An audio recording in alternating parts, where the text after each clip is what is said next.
कुछ नहीं होगा। तुम्हारा पड़ोसी, तुम सो रहे हो, तुम्हारा पड़ोसी आगे अलार्म रख गया है, तुम अलार्म भी बंद करोगे, पड़ोसी को ही मारोगे। जब तुम्हें चाहिए ही नहीं अलार्म और कोई लाके अलार्म रख भी जाए तो तुम क्या करोगे उस अलार्म का?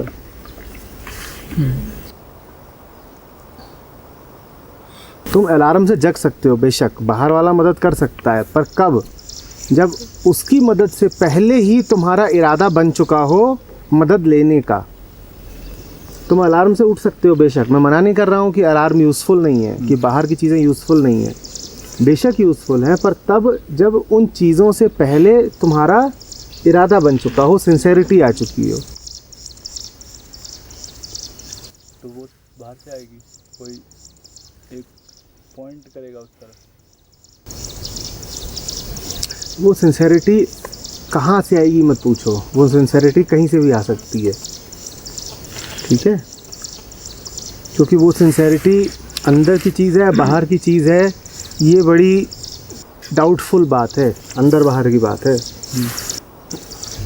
पर क्या किसी का पॉइंट करना ज़रूरी है? जो पॉइंटर है वो अंदर है कि बाहर है, ये कह पाना बड़ा मुश्किल है।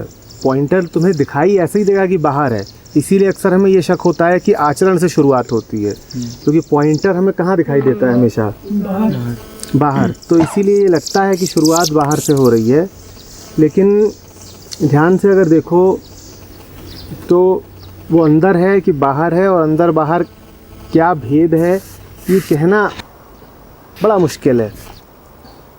तो इस बात पर बहुत विचार मत करो कि पॉइंटर कहाँ से आएगा और क्यों आएगा। पॉइंटर आ गया इतना काफ़ी है, कहाँ से आया और क्यों आया तुम्हें इससे क्या लेना देना।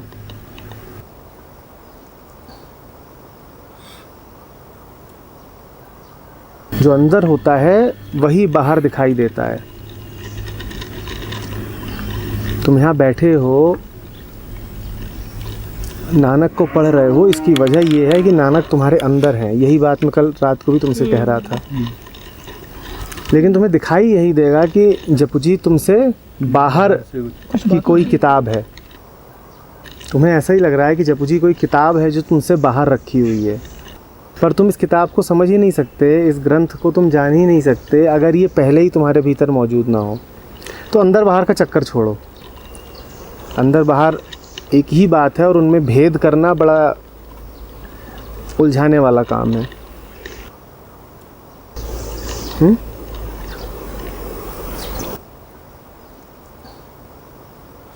इससे ज़्यादा महत्वपूर्ण सवाल ये है कि चाहे अंदर वाला हो चाहे बाहर वाला हो, वो मेरी मदद कब करता है। ज़्यादा महत्वपूर्ण सवाल ये है कि चाहे अंतस हो और चाहे कोई बाहरी ग्रंथ हो, वो मेरी मदद कैसे करे। मैं क्या कर सकता हूँ कि मेरी मदद हो? मैं क्या कर सकता हूँ? Am I qualified to do something? मैं कुछ करूँ जिससे मेरी मदद हो सके? हाँ, तुम बेशक कुछ कर सकते हो। तुम अपनी सहमति दे सकते हो, तुम अपनी स्वेच्छा दे सकते हो, अपनी विलिंगनेस दे सकते हो। तुम इतना ही करो, फिर अंदर बाहर हर जगह से मदद आ जाएगी। कभी तुम्हें अंदर से लगेगा कि मुझे बदलना है, कभी कोई तुम्हें अचानक से बाहर से आके टोक देगा कि बदलो। कभी अंदर से मदद आएगी, कहीं बाहर से आएगी, वो अंदर बाहर एक ही बात है। लेकिन जो भी मदद है, चाहे आंतरिक चाहे बाहरी, वो तुम्हें मिलेगी तभी जब तुम्हारी सहमति हो। तो मूल प्रश्न ये है कि मेरी सहमति है कि नहीं। अंदर बाहर की बात मत करो।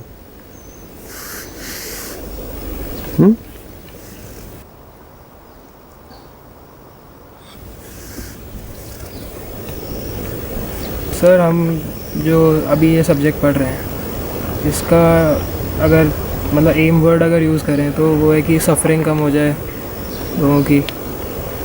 बट मैं ये देख रहा हूँ कि पिछले कुछ दिनों में मेरे ऊपर प्रेशर बढ़ता जा रहा है कि इतना इम्पोर्टेंट चीज़ है, इतनी इम्पोर्टेंट चीज़ है, इतनी इम्पोर्टेंट चीज़ है, और प्रेशर बढ़ता जा रहा है। पता नहीं मैं कर पाऊँगा नहीं कर पाऊँगा, ऐसी फीलिंग आ रही है। ऐसी रिस्पॉन्सिबिलिटी आ गई है बहुत ज़्यादा भाई।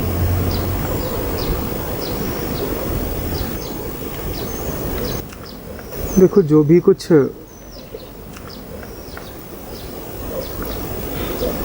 वास्तविक होता है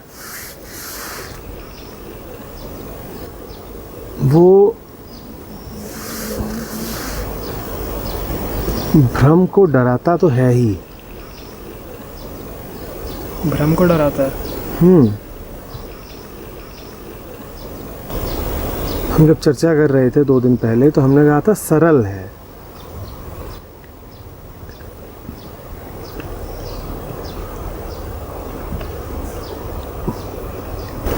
सरल है। भ्रम को ही ऐसा लग सकता है कि कठिन है, भारी रिस्पॉन्सिबिलिटी है, मुश्किल है, कठिन भ्रम का है। मतलब यहाँ माइंड किसी को कह रहे हो? भ्रम का मतलब कुछ बातें हैं, धारणाएं तुमने पकड़ रखी हैं और जो अभी कहा जा रहा है, सुना जा रहा है, तुम उसको भी उन्हीं में फिट कर रहे हो।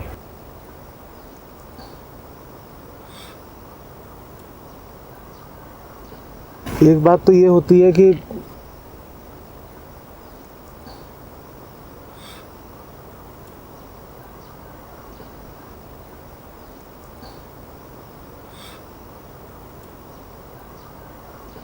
मेरा एक फ्रेमवर्क है, एक चौखट है, वो चौखट मेरी सीमा है, मुझे उस सीमा को हटाना है। चौखट ऐसे बनी हुई है, उस चौखट को काटने के लिए एक चाकू आया,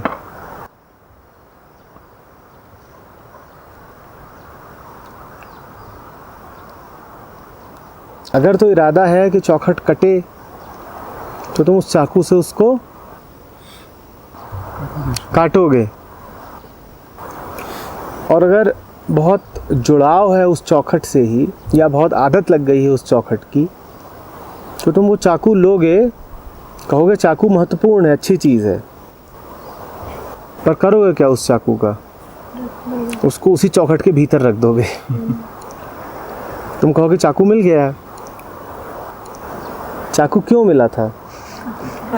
ताकि उस चौखट को काट सको। तुमने उस चाकू को क्या किया? तुमने उसको सजा करके उसी चौखट के भीतर रख दिया। और उस चाकू को तुम क्या करते हो? जब कोई उस चौखट को काटने आता है तो तुम उस चाकू को उठा करके उसको डराते हो, खबरदार मेरी चौखट को मत काटना। या फिर तुम्हें काटने की ज़रूरत नहीं है, मेरे पास ये चाकू पहले से है, मेरी जब मर्जी होगी मैं खुद ही काट लूँगा।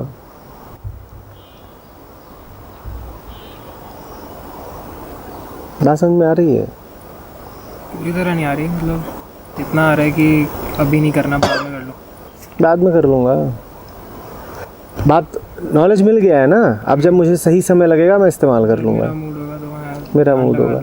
और मूड किसका होगा? सर मैं कौन है? ईगो। ईगो। उसी चौखट का मूड कभी होगा कि मैं खुद ही कट जाऊं? तो जब तुम कहते हो रिस्पॉन्सिबिलिटी आ रही है, ये करना है, ये सब है, तो ये ना करने का बहाना हो सकता है। जिसे करना है वो तत्काल क्यों नहीं करेगा? वो ये क्यों कहेगा कि सुन लो, रख लो और फिर विचार करना? सही बात है। कल मैं कह रहा था ना कि श्रवण यदि गहरा हो तो तत्क्षण समाधि घटित होती है। बीच में मनन की ज़रूरत क्या है? मनन का तो अर्थ यही होता है, सोच के बताएंगे।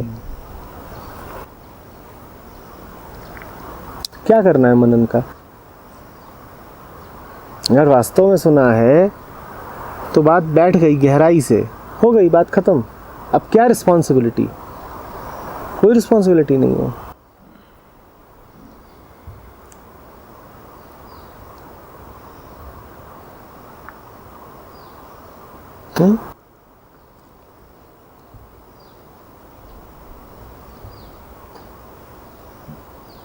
असल में ये बात बचपन से आ जाती है मन में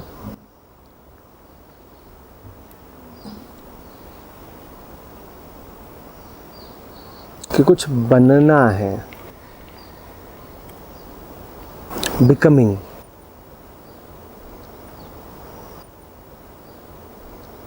तो जब आध्यात्म चर्चा भी होती है तो उसमें ऐसा लगता है कि जैसे इंजीनियर बनना है, प्रोफेशनल बनना है, वैसे ही आध्यात्मिक बनना है। और जैसे इंजीनियर बनना एक रिस्पॉन्सिबिलिटी होती है, या ठीक से करना, कुछ छूट तो नहीं रहा है इस चैप्टर में, इस यूनिट में कोई टॉपिक छूट तो नहीं गया? वही नज़रिया हमारा जपजी साहब के प्रति भी हो जाता है। ठीक से पढ़ ली? कितनी पौड़ियाँ छूट गई? वो पुरानी रीडिंग थी, उसका तीसरा श्लोक क्या था? ये तुम देख रहे हो, ये वही स्टूडेंट है जो एग्ज़ाम में भी ठीक ऐसे ही सोचता है कि कुछ अच्छी चीज़ है, रिस्पॉन्सिबिलिटी है, इसको जानूं पढ़ूं।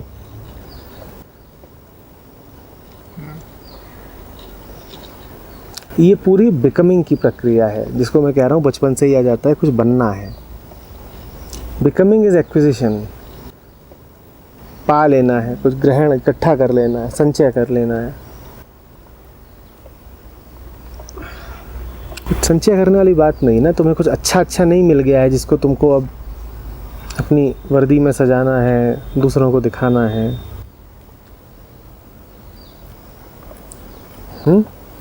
कुछ करके दिखाने वाली बात ही नहीं है, भविष्य की बात ही नहीं है। ये समझने का खेल है, समझ जाओ, बात खत्म।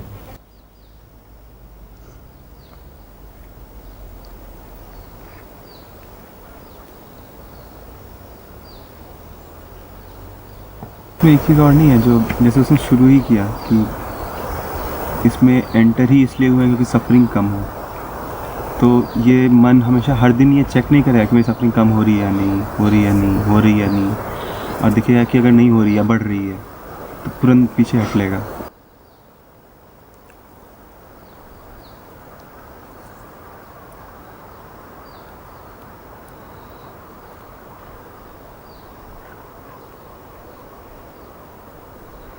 मन के पास और कोई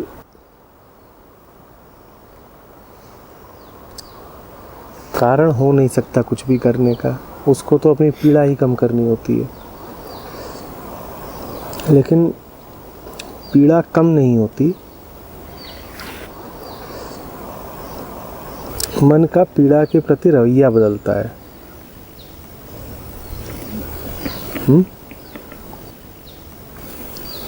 यहाँ फूल है वहाँ फूल ही रहने हैं, यहाँ कांटे हैं वहाँ कांटे ही रहने हैं, रवैया बदल जाना है।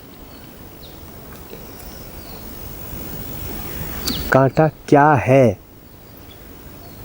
ये बोध आ जाना है।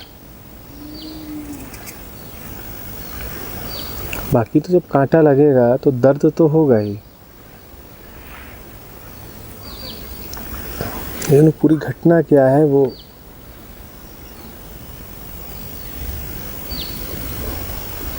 जानने का तरीका बदलना है। तुम वापस जाओगे, स्थितियां तो जैसी छोड़ के आए थे वैसी ही रहेंगी।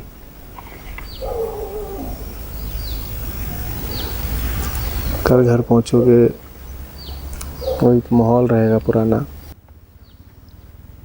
तो जैसा छोड़ के आए थे 5 दिन पहले वैसे ही फिर पाओगे।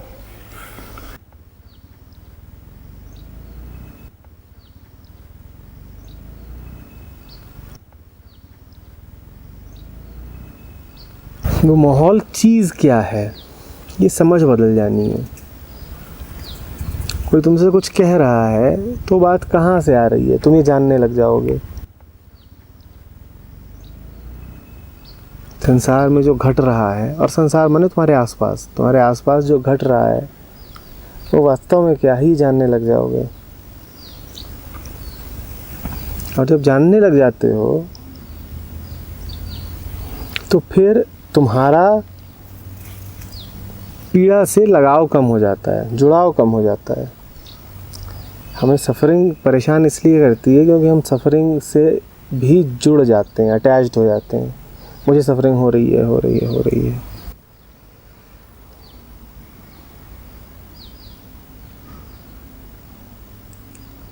बात समझ रहे हो?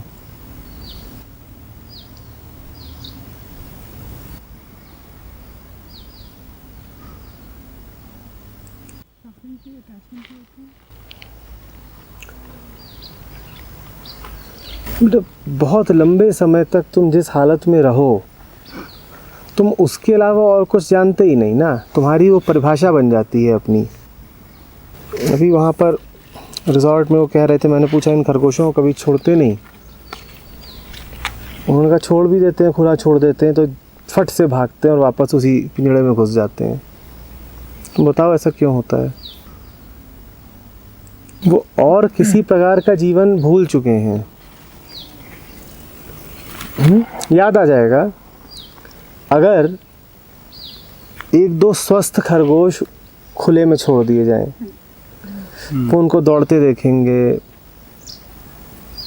वो उनको खुले में खाते पीते मस्त देखेंगे, तो फिर ये जो पिंजड़े में है ये भी कहेंगे कि कुछ याद सा आ रहा है कि हम भी ऐसे ही थे।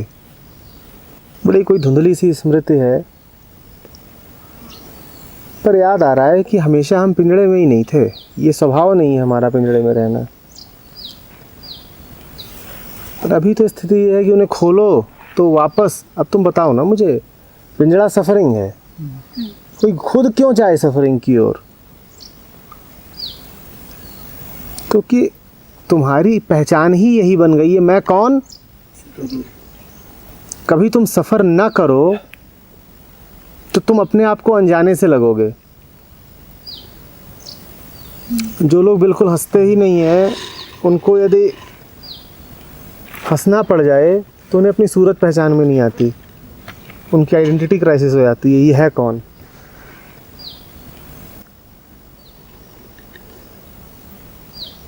जो कभी गंभीर नहीं होते, उनका गंभीर चेहरा उन्हें दिखा दो तो वो परेशान हो जाएंगे, अरे ये कौन।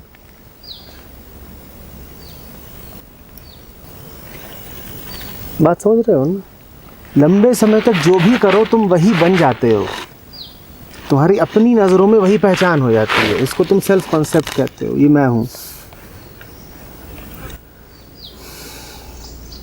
जो तुम हो वही सफरिंग है।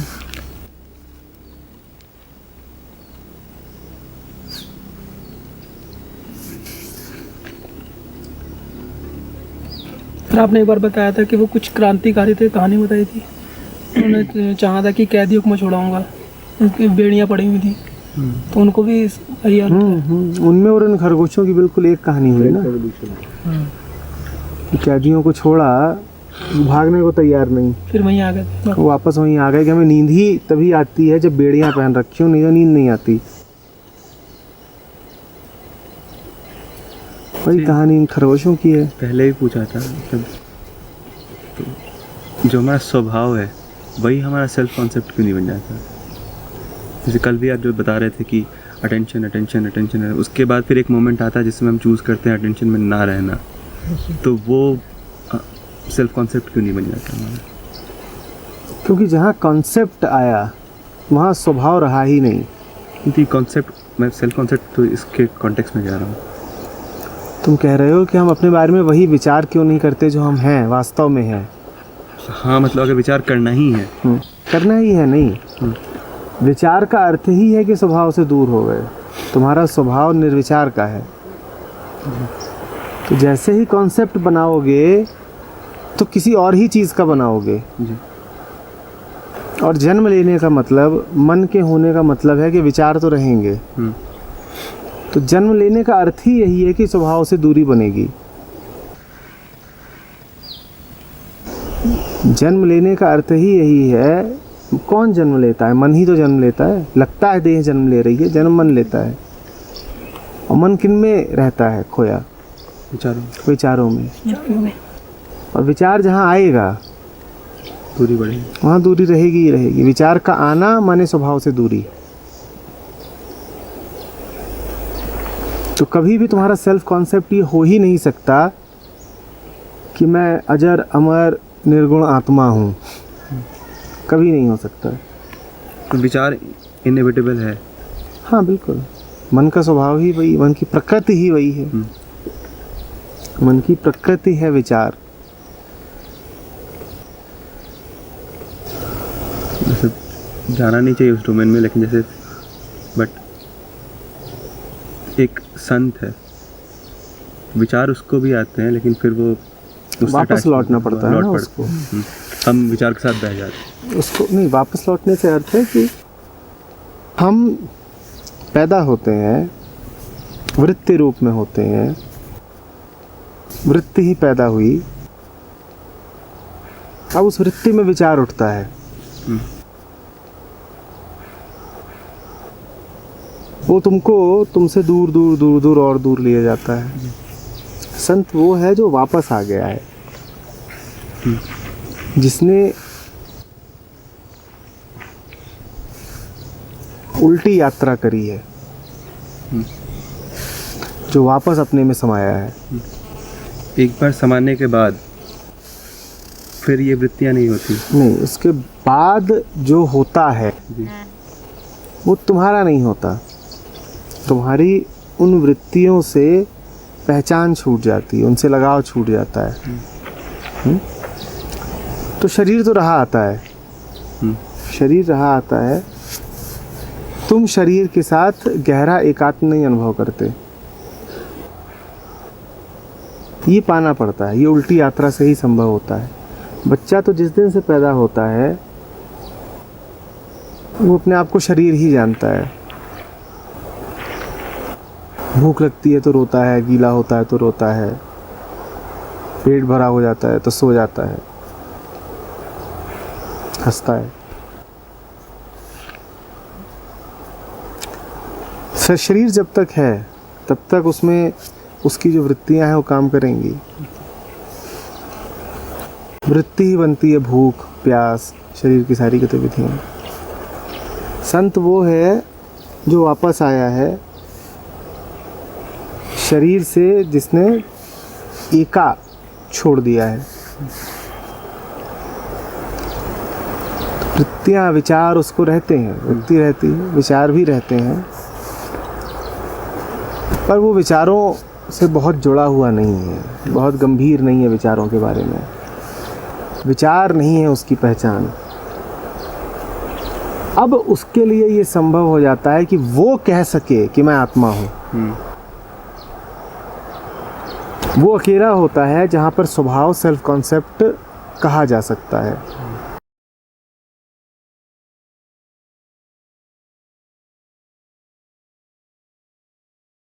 देखो, विचार रहते हैं, पर इसका मतलब ये नहीं है कि सब प्रकार के विचार रहते हैं। हमने इस बात को 2-3 बार कर लिया है कि विचारों में भी दिशाएं होती हैं। एक दिशा होती है जो वापस लाती है, एक दिशा होती है इधर की, और एक दिशा होती है जो दूर ले जाती है। जो वापस लाती है वो सद दिशा है, और जो संत का विचार है वो सद विचार है। संत भी सोचता है और एक मक्कार, कामी, कुटिल मन भी सोचता है, पर दोनों के विचार में अंतर है। विचार का अर्थ यही नहीं है कि लालच होगा और हिंसा होगी और बेईमानी होगी। संत भी विचार करता है, उसका विचार ये हो सकता है कि सबका कल्याण कैसे हो, ये उसका विचार है।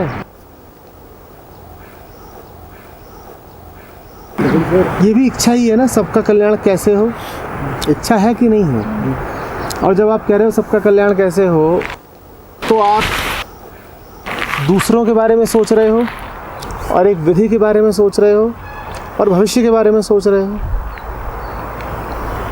सब मौजूद है, समय, स्थान, स्पेस, टाइम सब मौजूद है, फ्यूचर। लेकिन वो विचार भी ऐसा है जिसकी दिशा केंद्र की ओर है, आत्मा की ओर है। जब तुम केंद्र पर स्थित होते हो तो तुम्हारे सारे विचार भी केंद्र से जुड़े होते हैं। अब तुम्हारे विचार शुभ होते हैं, अब तुम्हारे विचार शुभ होते हैं।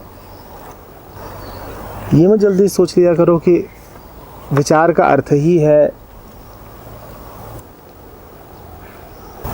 कि किसी प्रकार कोई भूल हो रही है, कि इच्छा का अर्थ ही है कि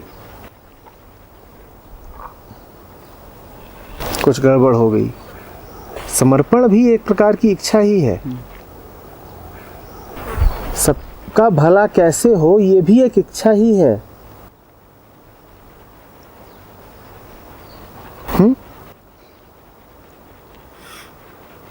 और मैं हत्या कर देना चाहता हूँ, छीन झपट करना चाहता हूँ, ये भी इच्छा ही है।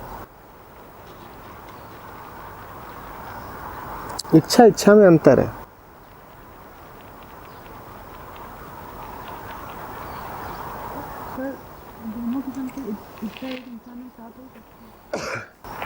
वो एक इंसान नहीं है, वो एक क्षण एक इंसान है, दूसरे क्षण दूसरा है। तो जो एक क्षण एकदम शुद्ध विचारों के साथ है, वो दूसरे क्षण किसी के साथ खराब करने का भी सोच सकते हैं या बिना सोचे कर सकते हैं। ये तब होता है जब वृत्ति, जो गांठ है, जो मूल गांठ है मन की, जिससे सारे विचार निकलते हैं, अहम की गांठ, जब वृत्ति का नाश नहीं हुआ होता है तब ऐसा होता है कि वो थोड़ी देर के लिए सो गई और थोड़ी ही देर में वो फिर उठेगी।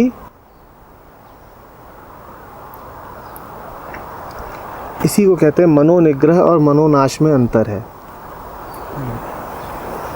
मनोनिग्रह का मतलब ही यही है कि जब माहौल ठीक है उस समय पर तो मेरा मन ठीक रहेगा। मनोनाश का अर्थ ही है कि माहौल कैसा भी रहे मेरा मन ठीक रहेगा। कि मैं अफेक्टेड नहीं हूँ माहौल से।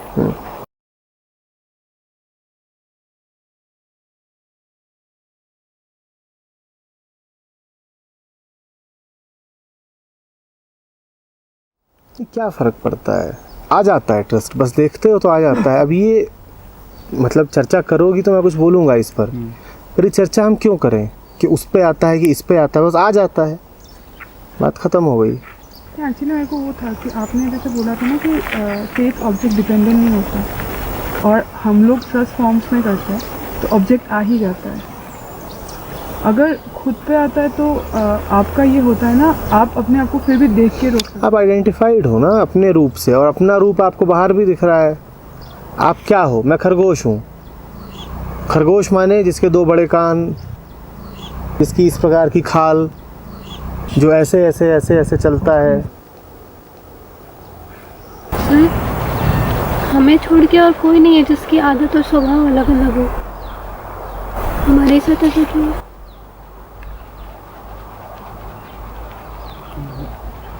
तो कल भी तुमने कुछ क्यों पूछा था और कुछ मैंने बोला था उसमें, इसलिए है क्योंकि तुम पूछ रही हो। मत पूछो तो नहीं होगा।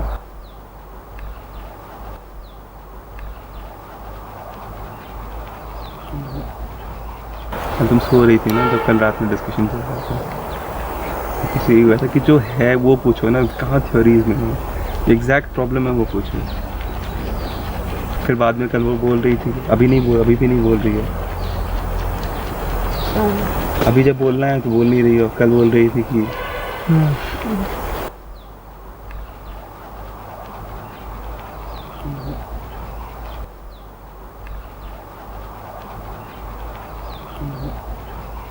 ईगो और एटीट्यूड में क्या डिफरेंस होता है? वीडियो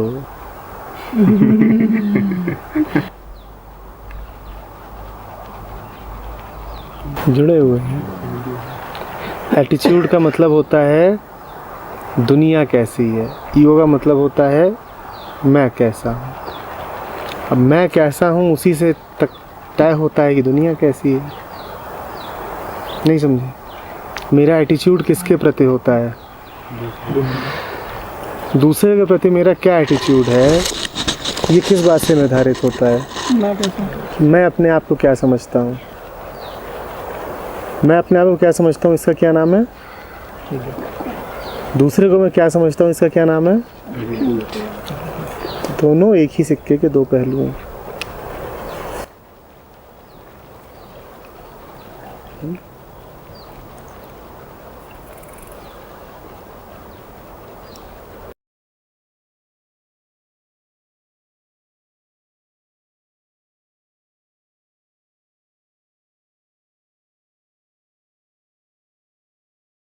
नहीं, ये बात भी कहाँ से आ गई कि नॉलेज व्यर्थ है?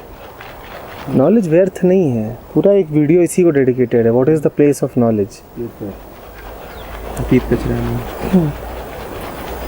नॉलेज की यूटिलिटी है, क्या यूटिलिटी है? नॉलेज की दो तरफा यूटिलिटी है। पहला, अपने आप को जब तक देह माने हो तो नॉलेज चाहिए देह को चलाने के लिए। दूसरा, अपने आप को जो देह माने हो वो नॉलेज है, उस नॉलेज को काटने के लिए भी नॉलेज चाहिए। असली नॉलेज वही है जो पुराने नॉलेज को काट दे।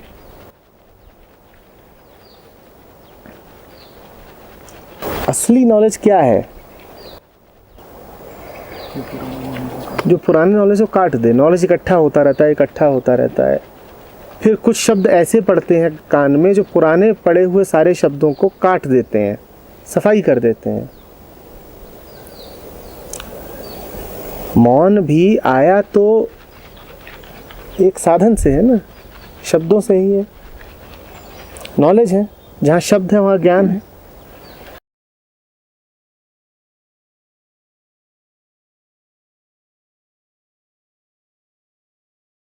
नहीं, भूल नहीं गए हो। I am not talking about memory lapse, ये तो पागलपन हो जाएगा। मैंने कहा नॉलेज का दो तरफा इस्तेमाल है। पहला क्या, पहली बात क्या बोली? तुम्हारे देह को चलाते रखने के लिए नॉलेज चाहिए ना। तुमसे बात कैसे करूं अगर भाषा का ज्ञान ना हो? कैसे बात करें, बोलो ना।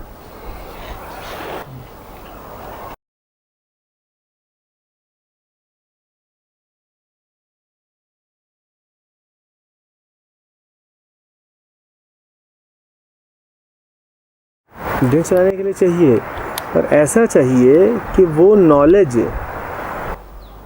चिपके नहीं। जो बात हमने आज से कल या परसों भी करी थी। इसीलिए तुम्हारा जो रोज़मर्रा का ज्ञान होता है उसके साथ साथ ही आत्मज्ञान बहुत ज़रूरी है। हाँ, अगर साथ ही साथ चले, जैसे आपकी वीडियो में ये बोला कि नॉलेज अगर तुम बोध में स्थित होकर डाउट लेते हो तो कोई बुराई नहीं है। बुराई की छोड़ दो, वो लेना ही पड़ेगा। तुम्हारे पास चारा क्या है? आँख खुलेगी तो नॉलेज मिलेगा। आँख के खुलते ही नॉलेज मिलना शुरू हो जाता है, कान के खुलते ही नॉलेज मिलना शुरू हो जाता है। और ये जो नॉलेज जो हमें कान और आँख और एनवायरनमेंट से मिल रहा है, तो सेम कि अगर हम कोई सब्जेक्ट उठा के पढ़े, वो एक ही बात है। वो एक ही बात है। भाई, तुमने इस पेड़ को देखा, आँख बंद थी, सो रहे थे, खुले इस पेड़ को देखा तो नॉलेज आएगी पेड़ है, नॉलेज आई पेड़ है। और आज से पिछले 500 सालों से लोग पेड़ को देखते आए हैं, और उन्होंने जो कुछ पेड़ के बारे में पाया उन्होंने किसी किताब में लिख दिया है। तो तुम चाहे किताब पढ़ रहे हो, चाहे आँख खोल के पेड़ को देख रहे हो, काम एक ही हो रहा है, नॉलेज गेन। तुम हो सकता है कंप्यूटर साइंस की किताब पढ़ रहे हो, और ये हो सकता है कि तुम यहाँ बैठे बैठे एक मकान को देख रहे हो। काम एक ही चल रहा है, क्योंकि जिन्होंने किताब लिखी है उन्होंने भी सिर्फ इंद्रियों का ही उपयोग करके वो किताब लिखी है। हाँ, ये बात है कि वो किताब पिछले 500 साल का संचित ज्ञान है, पर वो ज्ञान आया तो इंद्रियों के ही माध्यम से है, लंबे समय से तक आया है, और कई लोगों के सामूहिक प्रयत्न से आया है। तो फिर वो एक पूरा विषय कहलाता है कि ये कंप्यूटर साइंस एंड इंजीनियरिंग है, पर है तो इंद्रिय गति ना। दोनों चीज़ें साथ साथ पॉसिबल कैसे, कि ये वाली और वो वाली? तो नहीं, क्यों नहीं संभव है कि तुम कुछ लिए हो पर उससे जुड़े नहीं हो। तुमने ये, मुझे बिल्कुल वेस्टेज लगेगा ना। वेस्टेज कैसे लगेगा? तुम देह हो, मुझे जिसको कह रहे हो उसको चलने के लिए भी कुछ ज्ञान चाहिए। एक आदमी सब कुछ त्याग करके जंगल में बैठा है, वो भी बिना ज्ञान के नहीं चल सकता। उसे ज्ञान का स्वरूप थोड़ा अलग हो सकता है। उसको ये पता हो सकता है किस पेड़ से खाने को मिलेगा, कौन से जानवर का क्या हिसाब किताब है, जब फलाना जानवर काट ले तो उसके जहर को हटाने के लिए क्या मल लूँ। पर ज्ञान तो उसको भी चाहिए। उस दिन पहले जो टेक्स्ट में बात है कि बोध के साथ ज्ञान फिर हटता जाता है। अगर बोध हो रहा हो, ज्ञान से जुड़ाव हटता जाता है। जो वर्ड था मेरे ख्याल से, मुझे उस पर थोड़ा डाउट भी हो रहा था, इसलिए लिखा था कि उसमें लिखा था कि आत्मबोध के साथ जब आत्मबोध होता है तो ज्ञान का शमन हो जाता है, ऐसे कुछ था। उसका ज्ञान का शमन भी लिखा है, तो अर्थ यही है कि ज्ञान से नाता टूट जाता है। ज्ञान रहा आता है, ज्ञान से नाता टूट जाता है।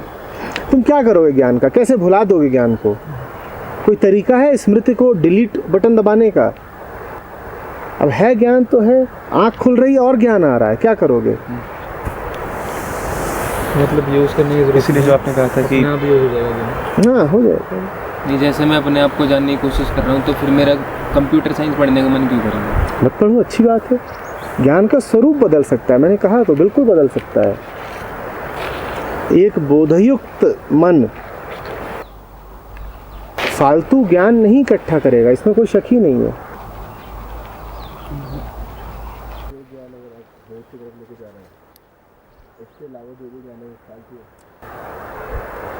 क्या ये ज्ञान नहीं है कि हम कहाँ आकर के बैठे? तो ये फालतू थोड़ा ही हुआ।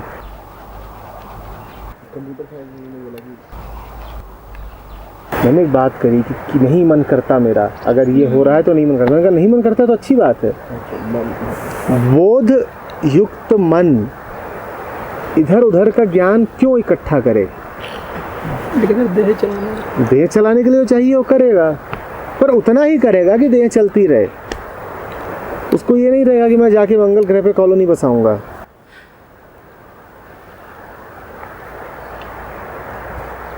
उसको ये नहीं रहेगा कि मैं कुछ ऐसा कर दूं कि एक्चुअली हम फास्ट फॉरवर्ड ले जा रहे हैं थोड़ा, क्योंकि ये पेड़ अब दिख रहा है तो फिर पेड़ का ज्ञान तो होगा ही। दिखना बंद हो तब तो बात करें हम। अब तो दिख रहा है तो हम बात करना। और कभी दिखना बंद नहीं होगा। क्यों होगा दिखना बंद? क्यों होगा?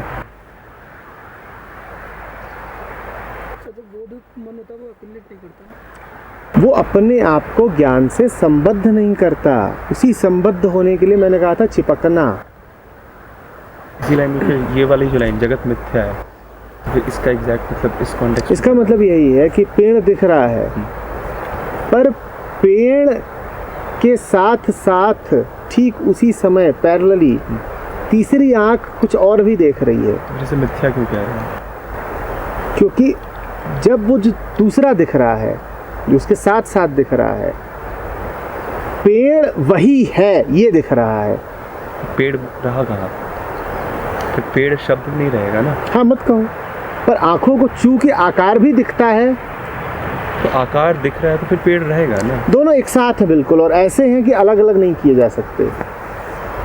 इसमें तो फिर ज्ञान का शमन हो जाएगा, मतलब नहीं लग रहा। अगर ऐसा हो जाए कि पेड़ का आकार भी न दिखे, तब तो कहो कि अब ज्ञान जैसा कुछ है नहीं जीवन में, पर आकार, ये तना, ये पत्ती तो दिखेगी ना, ये दिखेगी। जब तक ये दिखेगी तब तक पेड़ है।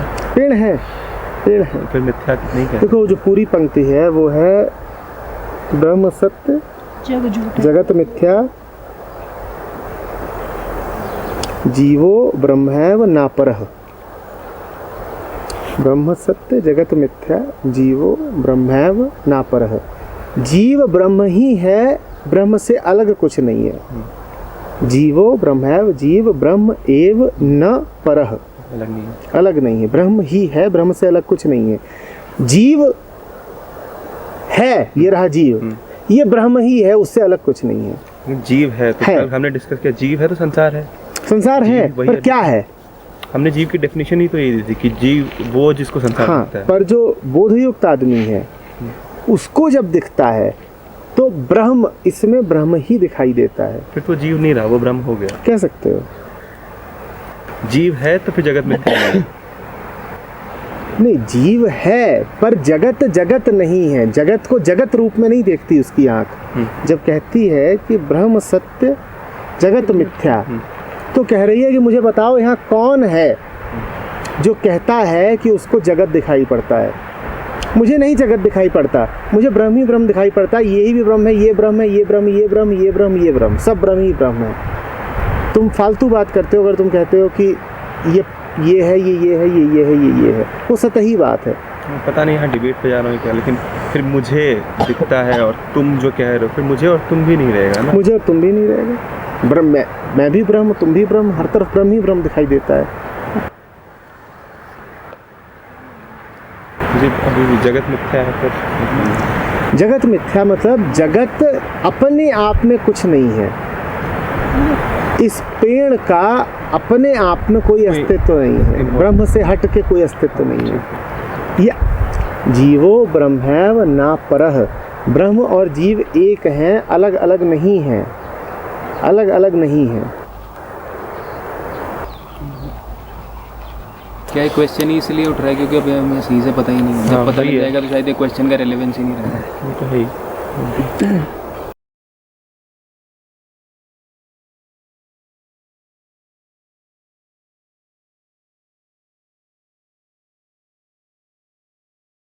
दोनों साथ हैं, मन है, आदत है पुरानी, वो भी साथ है, साथ ही साथ समझने की ताकत है, वो भी साथ है। दोनों इकट्ठे हैं ही हैं। एक और तो जब ध्यान देते हो तो दिखाई देता है कि कोई खतरा नहीं, कोई दिक्कत नहीं। दूसरी ओर अतीत की स्मृतियां हैं, आदतें हैं, जिसमें ये देखा है कि खतरा है, कि सवाल पूछना, अपने आप को उघाड़ना खतरनाक हो जाता है। ये सब देखा है अतीत में। तो कभी वो पक्ष जोर मारता है, कभी ये पक्ष जोर मारता है।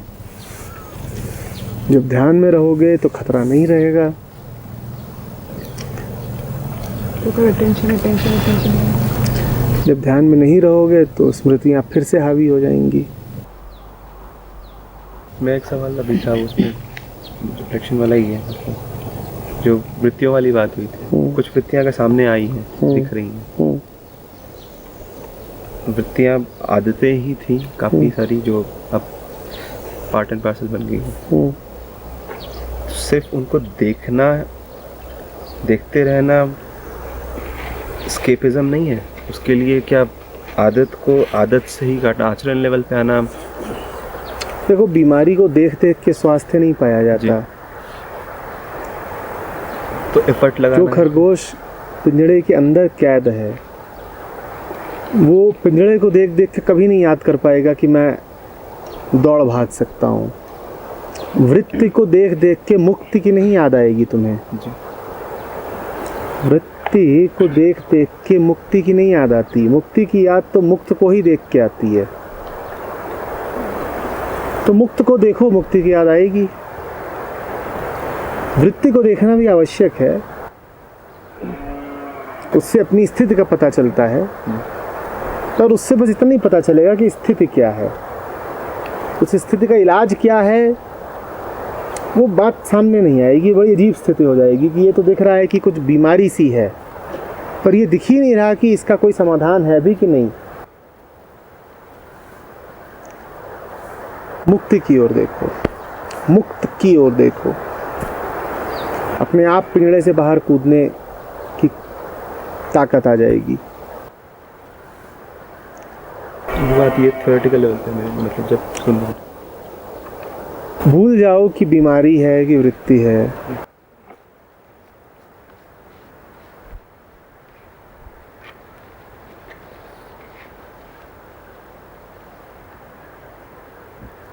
उसकी तरफ बढ़ो जहां आनंद है, मुक्ति है।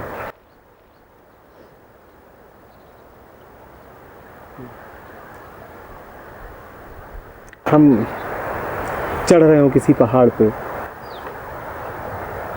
और पाँव में चोट लगी है और ऊपर जाना है, और वहाँ पहाड़ की चोटी पर एक खूबसूरत मंदिर है। मुझे अगर चढ़ना है तो मैं किधर को देखूं, अपने पाँव की चोट को या मंदिर की खूबसूरती को? दोनों को ही देखना होगा।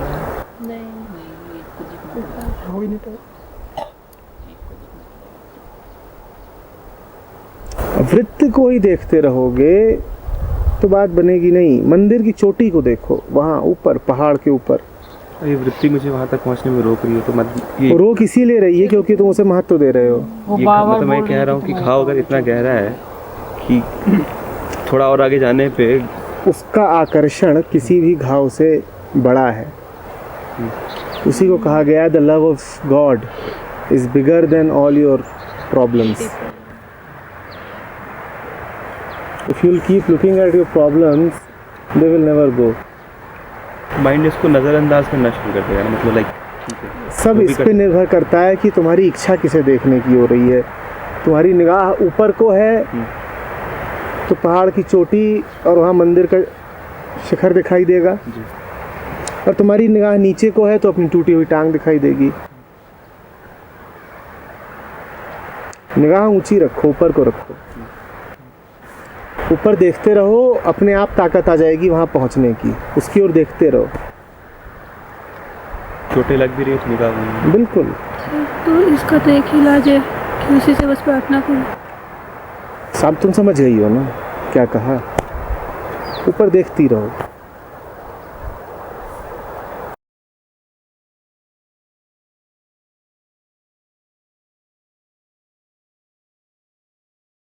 ऐसा ही है, और उसका कुछ नहीं हो सकता है। हमारा जो पूरा कॉन्स्टिट्यूशन है, जो पूरी निर्मिति है हमारी, पूरी निर्मिति हमारी ऐसी है कि थोड़ी भी देर कहीं रुकते हैं तो जुड़ाव हो ही जाता है। जो जैन साधक होता है उसके लिए महावीर ने नियम बनाया 3 दिन। तुम्हारे 3 दिन से थोड़े से ज़्यादा हो गए। उसके लिए नियम बनाया कि तीसरा दिन पूरा मत होने देना, चल देना। 3 दिन से ज़्यादा कहीं रुकना मत, क्योंकि लाइन खाली छोड़। तीसरा दिन पूरा होते ही अटैचमेंट शुरू हो जाता है। सर ऐसा क्यों?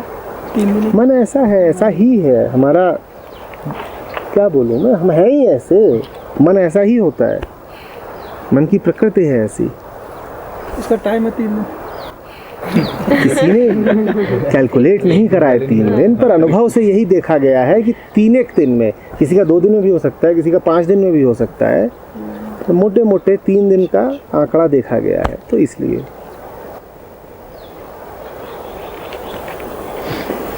उसमें कुछ नहीं। 2 घंटे भी वो फीलिंग है, उसके लिए कुछ नहीं कर सकते।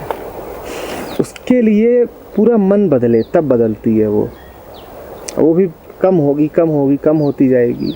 हैबिट की वजह से होती है। हम जैसे हैं वैसे होती है। जब हमने 1000 और आदतें पाल रखी हैं, उन सब से हमारा जुड़ाव है, तो फिर रिजॉर्ट से भी हमारा जुड़ाव हो गया। हम जुड़ना जानते हैं ना। हम ये कर देते हैं कि हम इधर उधर सबसे चिपकने को बेताब हैं। जो स्रोत से नहीं संयुक्त होता, वो बाकी सब छोटी छोटी चीज़ों से संयुक्त होने को बड़ा बेचैन रहता है। तुम्हें कुछ भी मिल जाए तुम उससे अटैच हो जाओगे, देख लेना। तुम एक लंबी यात्रा कर रहे हो पानी के जहाज़ में, और उनकी यात्राएं लंबी होती हैं, हफ्ते हफ्ते, 10-10, 20-20 दिन। कुछ ना हो, कोई तुम्हारे साथ बस यात्रा कर रहा हो तुम्हारे केबिन में, जब उतरोगे 1 हफ्ते बाद तो लगेगा कोई साथी खो दिया। मन ऐसा ही है, और होगा कुछ नहीं, 3 घंटे बाद फिर भूल जाओगे। मन ऐसा ही है। इसका क्वेश्चन थोड़ा सा ऐड करूँगा, कल भी बोला था कि काफ़ी ट्रिप्स में गया है, मतलब इस तरह की ट्रैकिंग वगैरह, इस तरह के रिसर्च वगैरह, तो कभी ऐसी फीलिंग आई नहीं। तो ये इसका क्वेश्चन था कि मतलब इस बार अच्छा लगा ना। हाँ। जिस यात्री से तुम्हारी लड़ाई हुई हो, जिसने तुम्हें दुख पहुंचाया हो, जिसने तुम्हें अशांत किया हो, उससे थोड़ी जुड़ जाते हो, उसकी याद थोड़ी आती है। पर किसी के साथ रहे हो और साथ रहने में शांति मिली, सुख प्रतीत हुआ, तो उसकी याद आती है, स्वाभाविक है। ये दाग अच्छे हैं। हाँ। बढ़िया है।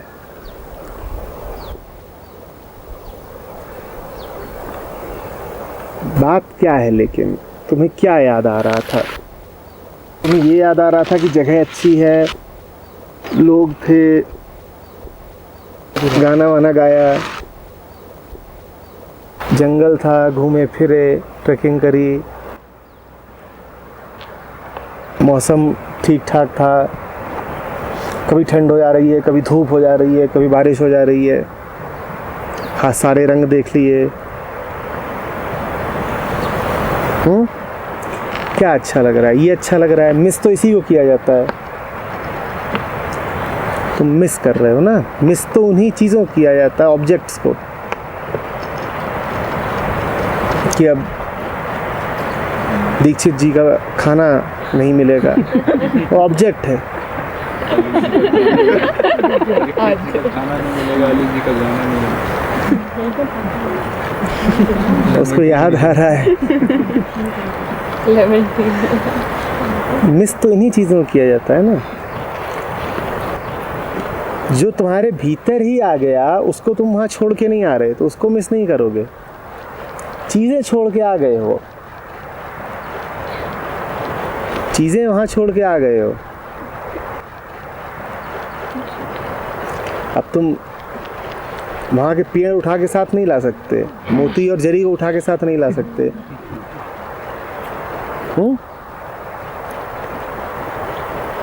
चीज़ें छोड़ के आए हो, उन्हीं को मिस कर रहे हो।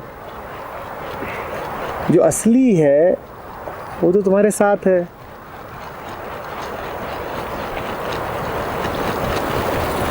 तो मिस तुम करते रहोगे, मुझे कोई समस्या नहीं है, मिस करते रहो।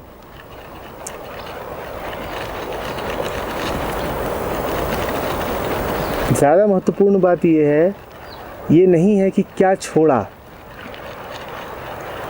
कौन सी वस्तुएं थीं जो उस स्थान पर छोड़ाए। छोड़ाए माने पीछे छोड़ाए, साथ नहीं ला सकते। ज़्यादा महत्वपूर्ण सवाल ये है कि क्या पाया।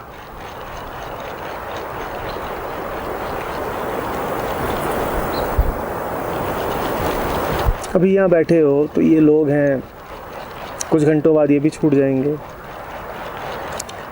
जो भी चीज़ एक ऑब्जेक्ट रूप में है, छूटना उसकी नियति है, वो तो छूटेगी ही छूटेगी। क्या तुमने उसको पाया जो कभी छूटेगा नहीं? महत्वपूर्ण सवाल ये है।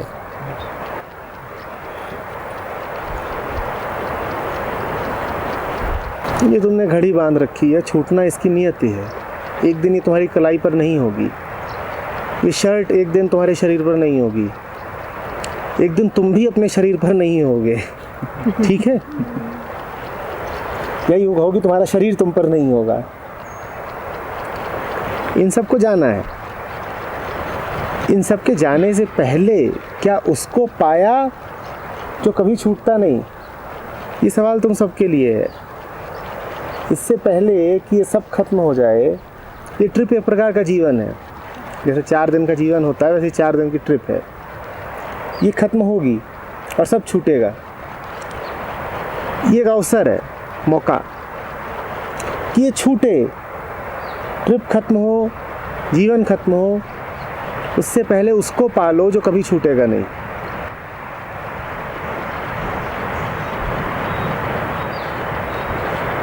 नहीं तो एक के बाद एक ट्रिप्स में आते रहोगे। यही जन्म मरण का खेल है,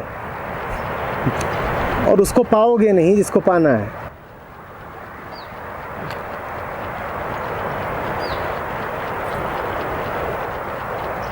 जीवन मिलेगा, उसे व्यर्थ कामों में गुजार दोगे। ट्रिप मिलेगी, वो हो अल्लड़ में बीत जाएगी। बीत सकती है।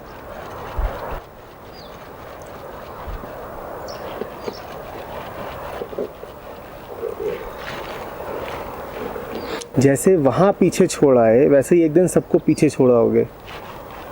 फिर किससे बोलोगे कि आई एम मिसिंग यू? कोई होगा ही नहीं जिससे ये भी कह सको कि आई एम मिसिंग समबडी।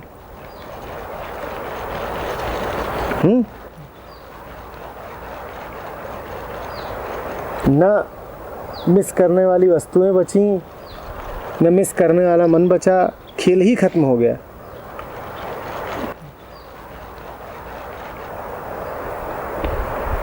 इससे पहले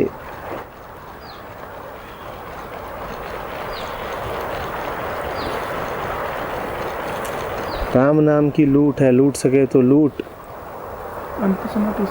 अंत समय पछताएगा, प्राण जाई है छूट। तो अभी तो 2-4 लोग ही छूट रहे हैं।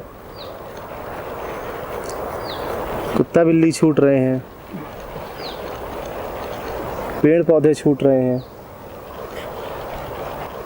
आखिरकार तो प्राण भी छूट जाने हैं। उससे पहले लूट सकते हो तो लूट लो। हमने कल कहा था ना, बारिश हो रही है, तुम्हें कितना मिलता हो तुम्हारे कटोरे पर है। कटोरा अपना सीधे मुंह रखो और कटोरा अपना बड़ा रखो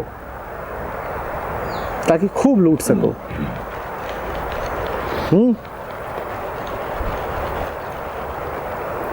तो मंत्र है, छूटने से पहले लूटना है, छूटना नहीं, लूटना।